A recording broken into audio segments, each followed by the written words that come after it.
Step into Value Zone. Value Zone. Hypermart. Patancheru. Welcome to Suman TV. Revanth Reddy ముఖ్యమంత్రిగా ఉన్నారు తెలంగాణకి. అయితే పిసిసి అధ్యక్షుడిగా తెలంగాణ ఎన్నికల్లో మొన్న 2023 మొన్న జరిగిన ఎన్నికల్లో ప్రచారం చేసిన ప్రతి సందర్భంలో ఒక డైలాగ్ బలంగా పబ్లిక్లోకి తీసుకెళ్లాడు. ధరణిని రద్దు చేస్తాం, ధరణిలో ఉన్న సమస్యల్ని పరిష్కరిస్తాం, ధరణి ద్వారా అనేక మంది భూ యజమానులు నష్టపోతున్నారు అనే మాటని పబ్లిక్లోకి బలంగా తీసుకెళ్లారు. ఇప్పుడు ఆ ప్రక్రియను కూడా మొదలుపెట్టినట్టుగా తెలుస్తోంది. ధరణి పైన ఇప్పటికే సీఎం 2-3 దఫాలుగా సమీక్షలు కూడా నిర్వహించారు. ఇదే ధరణి అంశం పైన మొదటి నుంచి ఒక పోరాటం చేస్తున్నారు రిటైర్డ్ తహసీల్దార్ బాలాజీ గారు. బాలాజీ గారు ప్రస్తుతం మనతో పాటు స్టూడియోలో ఉన్నారు. నమస్కారం బాలాజీ సార్. సార్ ఏంటి సార్ ధరణి రద్దు చేస్తామన్నారు, ధరణి వల్ల వచ్చిన సమస్యలు ఏంటి? ఫస్ట్ ఆఫ్ ఆల్ నిర్మోహమాటంగా చెప్పాలంటే Dharani it's a good tool. First certificate ఇవ్వచ్చు మనం. ఓకే, తర్వాత దాన్ని ఎందుకు తీసుకొచ్చారు అని అంటే ప్రపంచవ్యాప్తంగా ల్యాండ్ రికార్డ్స్ అన్నీ కూడా డిజిటలైజేషన్ అనేది ఒక ప్రపంచవ్యాప్తంగా ఉన్నటువంటి ఒక చర్చ. అందులో భారతదేశం యావత్ దేశమే తీసుకుంది ఆ నిర్ణయం. అంతకుముందు యూపీఏ గవర్నమెంట్ కూడా కొంత ఛానలైజ్ చేసింది.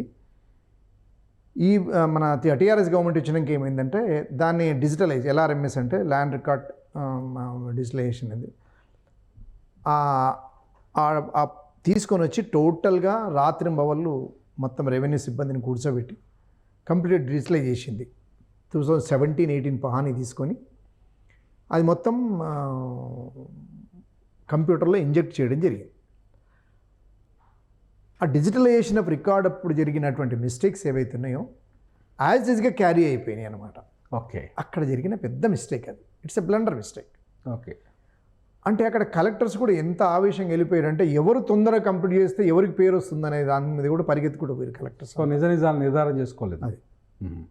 అది తీసుకొని మళ్ళీ పాణి తీసుకొని ఏం చేయవలసింది ఉండే అంటే ఎప్పుడైతే మనము ధరణి పోర్టల్లోకి పంపకముందు ఒక రివ్యూ లాంటిది చేసి ఒక ఊళ్ళలోకి వెళ్ళి ఆ ఊర్లో చాటింపు చేసి మొత్తం పిలిపించి మీ పేరేంటి, మీ కరెక్ట్ పడ్డదా, లేదా ఎక్స్టెంట్ కరెక్ట్ పడ్డదా, మీ కులం కరెక్ట్ పడ్డదా, మీ మతం కరెక్ట్ పడ్డదా, తర్వాత మీ బౌండరీస్ పర్ఫెక్ట్గా ఉన్నాయి, ఇవన్నీ అడిగి దాన్ని అనౌన్స్మెంట్ చేస్తే బాగుండేది. ఓకే, అది ఏం చేయలేదు. ఓకే, అది తీసుకొచ్చి అందులో పెట్టిండు యాజిటీస్గా ఇది ధరణి పోర్టల్ అని చెప్పిండు. ఆ పని అయిపోయిన తెల్లారి రెవెన్యూ సిబ్బందిని బదలాం చేసిండు. ఏది మన విఆర్ఓలు ధర్మగంట అని చెప్పి ఒక అనామకం తీసుకొని వచ్చి అంత ఫోన్లో మాట్లాడి నా దగ్గర డబ్బులు అడుగుతున్నాడు, అది అడుగుతున్నాడు అని చెప్పి అంత చేసి మొత్తానికి విఆర్ఓ వ్యవస్థను వాళ్ళని అవమానం చేసి నలుగురు ఇన్సల్ట్ చేసి మొత్తం ఇక రకరకాల కంప్లైంట్లు తీసుకొని మొత్తం నమస్తలం కంప్లైంట్ దాన్ని నడిపిండి వాళ్ళని పంపించేసారు. సబ్సిక్వెంట్ విఆర్ఓని కూడా తీసేద్దామని డిసైడ్ అయ్యింది. అదొక వేరే పార్ట్. ఈ ధరణిలో ఏమైందంటే ఒక భూమి ల్యాండ్ అక్విజిషన్ అయితే ఒక 10 ఎకరాలు అక్వైర్ అయితే 3 సర్వే నెంబర్లు కలిపి అందులో ఆ పట్టేదారు పేరు మీద ఉన్న 10 ఎకరాలలో అరెకరం ల్యాండ్ అక్విజిషన్ భూసేకరణ జరిగినా కూడా మిగతా 9 ఎకరాల 10 బావుగుంట దాన్ని నిషేధ జాబితాలకు పంపించేసారు. ఓకే, ఒక సర్వే నెంబర్లో ఒక ఎకరా ల్యాండ్ అక్విజిషన్లోకి వెళ్ళి అరెకరా కూడా కాదు, అరగుంట పోయినా కూడా అతిపెద్ద సమస్య. అట్లే సీలింగ్ ల్యాండ్ కూడా. ఓకే, ఒక పట్టేదారుకు ఇప్పుడు నల్గొండ జిల్లాలో చాలామంది ఎక్కువ విస్తీర్ణాలు ఉన్న భూములు ఉన్న యజమానులు ఉన్నారు. ఆయనకు ఉన్న 100 ఎకరాలల్లో మొత్తం సీలింగ్ ఓను ఆయనకున్న 20 ఎకరాల్లో ఒక సర్వే నెంబర్లో 12 ఎకరాలు ఉంటే అందులో 6 ఎకరాలు ఆయన సరెండర్ చేస్తే మిగతా 11.5 ఎకరాలు దాంట్లో పెట్టేసాడు, నిషేధ జాబితాలో పెట్టేసాడు. సో రిజిస్ట్రేషన్ ఆగిపోతాయి. అసలు ఆయన ఏం చేయాలో అర్థం కాదు. క్రయ విక్రయాలు కూడా ఛాన్స్ లేదు కదా. అది అయితే దీనికి సంబంధించి చాలా సందర్భాలలో ఇలాంటివి ఇంకా కోకొల్లు విస్తీర్ణాల విషయం. ఇప్పుడు మీ పేరు తిరుమల రెడ్డి కదా, తిరుమల రెడ్డి దగ్గర Nirmal Reddy son of Narayana Reddy, Yellareddy sun of Yellareddy వెళ్తే మల్లారెడ్డి పడ్డది అనుకోండి, మీకు ఎక్కడ కూడా ఎలిజిబిలిటీ లేదు ఇంకా. ఓకే, అది మీరు కరెక్షన్ చేసుకునే ఛాన్స్ కరెక్షన్ చేసి ఉన్నది. కానీ ఆ పవర్స్ అన్నీ ఎంఆర్ఓ దగ్గరికి ఇచ్చే బదులుగా కలెక్టర్కి ఇవ్వడం జరిగింది. ఓకే, పవర్ గతంలో డీసెంట్రలైజ్ అయినది సెంట్రలైజ్ పవర్ చేసేసారు. ఓకే, ఆ సెంట్రలైజ్ పవర్ ఎవరు పోవాలి వాళ్ళ దగ్గరికి? ఊళ్ళలో ఎంఆర్ఓ పోవడం కష్టం. ఊళ్ళల్లో ఎంఆర్ఓ దగ్గరికి పోతేనే చెప్పులు విడిచిపెట్టి లోపలికి పోతారు. ఓ మీరు ఎప్పుడన్నా రూరల్ మండలానికి కొండ్రి అవును, చెప్పులు విడిచిపెట్టి మండలానికి వస్తారు. అటువంటిది కలెక్టర్ దగ్గరికి పోయి నా సమస్య ఇదని చెప్తారా? కష్టం. అంటే సమస్య అపాయింట్మెంట్ ఇవ్వాలి కదా కలెక్టర్. సమస్య ఉంది అని అంటే దానికి మేమే తప్పు చేసినాం, మేమే తప్పు రికార్డు ఇచ్చినాం, మేమే తప్పుడు పాస్బుక్ ఇచ్చినాం, మళ్ళా మేము చేసిన తప్పుకే మాకు చెప్పుకోవడానికి 1,100 రూపాయలు వసూలు చేసినాం. ఓ ఎల్లారెడ్డి బదులు మల్లారెడ్డి పడ్డా సార్, నాకు కొంచెం కష్టమవుతుంది బ్యాంకులలో, తర్వాత కేవైసీ దగ్గర ఇంకొక చోట్ల మా ఫాదర్ పేరు రాంగ్ పడ్డది, నేను మొదలైన ఎల్లారెడ్డి అని రాయించిన ధరని ఇంట్లోనేమి ఇది పడ్డది అని అంటే దానికి అప్లికేషన్ ఇవ్వాలి మీరు. ఏడా మీ సేవలో, మీ సేవ అయినా ఎంఆర్ఓ పంపిస్తాడు, ఎంఆర్ఓ కలెక్టర్కి పంపిస్తాడు, కలెక్టర్ మళ్ళీ ఎంఆర్ఓ పంపిస్తాడు, ఎంఆర్ఓ ఆర్ఐకి ఇస్తాడు, ఆర్ఐ ఎంక్వైరీ చేస్తాడు, మళ్ళీ ఆర్ఐ ఎంఆర్ఓకి ఇస్తాడు, ఎంఆర్ఓ కలెక్టర్ దగ్గరికి పోతుంది, మళ్ళీ కలెక్టర్ గారు బొటనవేలు వత్తాలి. అప్పుడు కానీ కరెక్షన్ జరగదు. డిస్టిక్ అయిన సుప్రీం బాస్, డిస్టిక్ మ్యాజిస్ట్రేట్ అయిన అవును, ఆయన డిజిటల్ సిగ్నేచర్ చేస్తే థంబ్ ఇంప్రెషన్ పెడితే అప్పుడు అప్రూవ్ అయితే మళ్ళీ ఎంఆర్ఓకి వస్తే అప్పుడు ఆయన పేరు కరెక్షన్ అవుతుందో కాదో ఆ దేవునికి తెలియదు. అక్కడ దెబ్బతినది అన్నట్టు. Dharani is a good tool, but ఇక్కడ ఇబ్బంది అయింది. ఓకే, నిజంగానే తిరుమల రెడ్డి సన్ ఆఫ్ ఎల్లారెడ్డి, మల్లారెడ్డి బదులు ఎల్లారెడ్డి కరెక్షన్ అయింది, గ్రౌండ్ లెవెల్ ఎంక్వైరీ అయింది, మళ్ళీ ఇక్కడ నుంచి కరెక్షన్ అయింది, మీ పాస్బుక్ కరెక్టెడ్ కాపీ మీకు వచ్చింది అని అంటే ఇట్స్ ఎ గుడ్ టూల్. అక్కడ ఫెయిల్ అవుతుంది టూల్ అనేది. ఇప్పుడు ధరణికి బదులు ఇప్పుడు రేవంత్ గవర్నమెంట్ ఒక కొత్త ప్రయత్నం ఏదో మొదలుపెట్టిందని, ఇది భూమాత అని చెప్పేసి ఒక సైట్ తీసుకురావాలనుకుంది. ఇవన్నీ అందులో చర్చకు వచ్చే అవకాశం ఉందా? ఈ సమస్యలన్నీ పరిష్కారం చేసే దిశగా ఛాన్సెస్ చేయకుంటే కుదరదండి. పేరు ఏదైనా టైటిల్ ఏదైనా కానీ పబ్లిక్లో కానీ బీఆర్ఎస్ నుంచి ఉన్న వాళ్ళు, గత ప్రభుత్వానికి అనుకూలంగా ఉన్న వాళ్ళు కానీ ఒకటే అంటున్నారు, ఏమి లేదు పేరు మారుస్తారు, గదే కథ. పేరు మార్చండి, ఆయన ఇష్టం, అది it's a government, it's divine power with the government of Telangana. ఆయన ధరణి పెట్టిండి, నా భూమాత పెట్టుకోవచ్చు, ఏం లేదు. ఇది రైతులు బాగా కన్ఫ్యూజ్ చేసినట్టు కదా. కన్ఫ్యూజన్ ఏమి అంటే అది చెప్తారు, ఒక పర్మనెంట్ వ్యవస్థ కదా sir. So Dharani is not permanent వ్యవస్థ. ఆయన ఆ పేరు పెట్టుకోండు.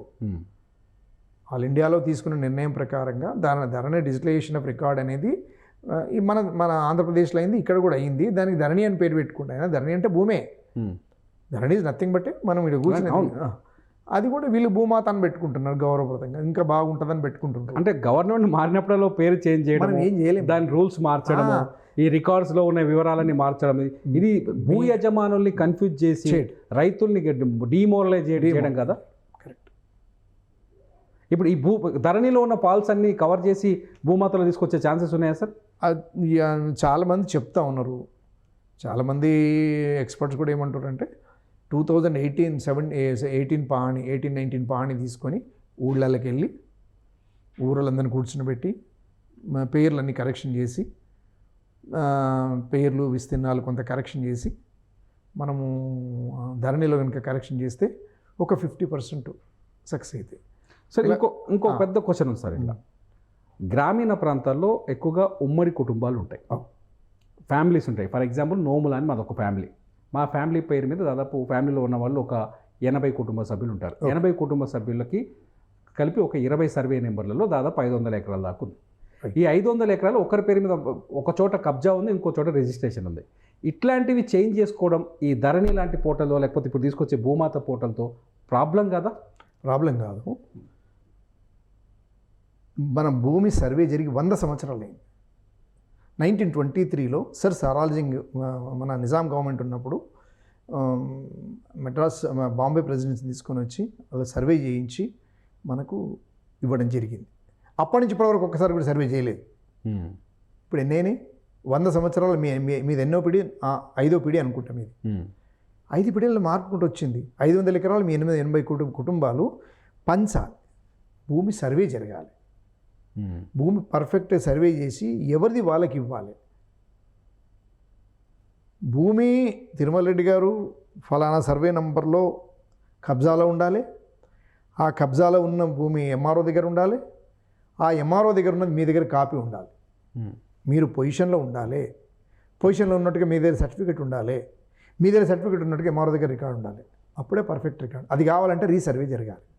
అప్పుడు పాత ఈ పోర్టళ్ళకి పాత రిజిస్ట్రేషన్ విధానాలకి తేడా ఏముంది సార్? అవన్నీ మార్చాలి. అవన్నీ దానికనే ఖచ్చితంగా మన గవర్నమెంటు పాలసీ డెసిషన్ తీసుకొని దాని చట్టంలో మార్పులు తీసుకురావాలి, అమెండ్మెంట్ చేయాలి. మీరు ధరణి పోర్టల్ పై ఎన్ని లేదు రోజులు సార్, వినండి, అది అమెండ్మెంట్ చేయకుండా ఆ పని సక్సెస్ అవ్వదు. ఫస్ట్ ఆఫ్ ఆల్ ధరణికి లీగల్ శాంటిటీ లేదు. మీ పేరు మీద ఉన్న 10 ఎకరాలు మీ ఇంటి పక్క ఆయన పేరు మీద రాస్తే మీరు ఎవరి దగ్గరికి పోతారు? కోర్టుకు పోయేటే లేదు. గతంలో ఎంఆర్ఓ తప్పు చేస్తే ఆర్డీఓ దగ్గర, ఆర్డీఓ తప్పు చేస్తే జాయింట్ కలెక్టర్, ఆయన తప్పు చేస్తే హైకోర్టుకు వెళ్ళేది. ఇప్పుడు ఆ వ్యవస్థలు ఏవి లేవు. మీ 10 ఎకరాల పక్కన రాసుకుంటే మీ సివిల్ కోర్టుకే పోవాలి. ఓకే, అందుకనే సివిల్ కోర్టు పోయే ప్రొవిజన్ కూడా లేదు. ధరణికి చట్టబద్ధత లేదు. మొదలు దాన్ని చట్టబద్ధతలు చేయాలి. గౌరవ ముఖ్యమంత్రి రేవంత్ రెడ్డి గారు దానికి చట్టబద్ధత తీసుకురావాలి. భూమి కొలతలకు చట్టబద్ధత చేయాలి.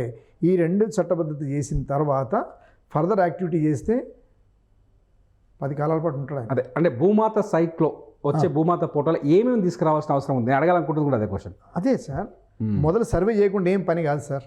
ఓకే, దానికి మళ్ళీ చట్టబద్ధత తీసుకురావాలి. ఓకే, చట్టబద్ధత చేయాలి సార్ తప్పకుండా. కొలతకు చట్టబద్ధత కావాలి. ఈ 2 అమెండ్మెంట్ చేయాలి. ఇంకో అమెండ్మెంట్ ఏం చేయాలంటే కౌలు రైతులకు కూడా అమెండ్మెంట్ చేయాలి. వాళ్ళు ఆత్మహత్యలు చేసుకోవద్దు, గౌరవప్రదంగా బతకాలి, వాళ్ళు పండించే పంట మనం తినాలంటే ఈ 3 కూడా ఏంది మన చట్ట సవరణ జరగాలి.